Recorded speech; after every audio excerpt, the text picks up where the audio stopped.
আমি এই মেথি শাকগুলোকে ভালো করে সুন্দর করে ধুয়ে একটু করে কুচি করে কেটে নিয়েছি। আর এটা হচ্ছে এই যে মুক্তকৃষি বেগুন। বলুন যে মেথি শাকের ভাজা খেতে বেশি ভালো হয়।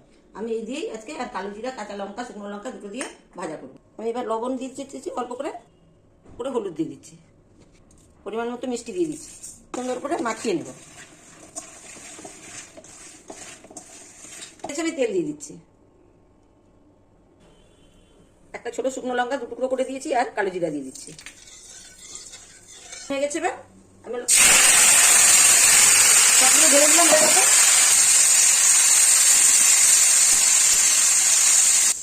এখন আমি একটু বেগুনটাকে ঢেকে দিচ্ছি, খ্যাট করে বলছি।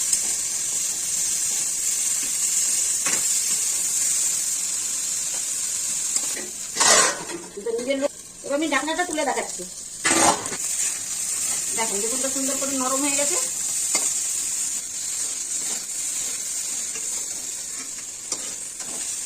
মেথি শাক তো একবারে বেশি তেল দিয়ে দিলে পরে, এখন অল্প করে তেল দিয়ে, মানে যত কাঁচা লঙ্কাটা ছেড়ে দিলে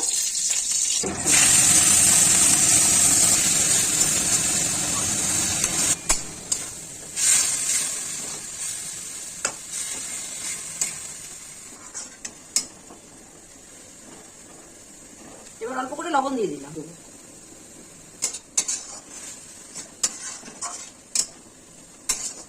একটু ঢেকে দিই। দেখুন সিদ্ধ হয়ে গেছে।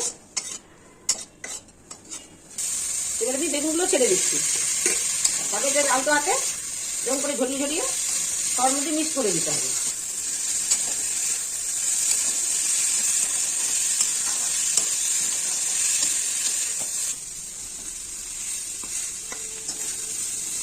বেগুন ভাজাটার মধ্যে দিয়ে যে ভাজলাম, এটা ভাজা হয়ে গেছে। এখন আমি এটা নামিয়ে দিচ্ছি। বন্ধুরা, এই মেথি বেগুন ভাজা করা আমার হয়ে গেছে। আপনারাও এইভাবে ভেজে খাবেন। আর এখন বসন্তকাল, এটা মাঝে মাঝেই খাবেন, যতদিন মেথি পাতা পাওয়া যাবে। খেলে খুবই উপকার, বড় ছোট বাচ্চা সকলেই খাবেন। এ খাওয়া উচিত এই জন্যই যে বসন্তকালে আমাদের নানা রকম শরীরের মধ্যে ব্যাধি হয়, সেটা থেকে আপনারা দূর হতে পারবেন। যাই হোক, অনেক কথাই বলে ফেললাম। আর প্রথম থেকে শেষ পর্যন্ত আমার রিলটা দেখবেন। এই যেমন ভিডিওটা কিরকম হলো না হলো সেটাও লিখবেন, মানে কমেন্ট করবেন। আর যাই হোক, কি করছি না করছি, ভালো করছি কি খারাপ করছি, ভুলটাও ধরিয়ে দেবেন, তাতে খুশি হব, অখুশি হব না। নমস্কার।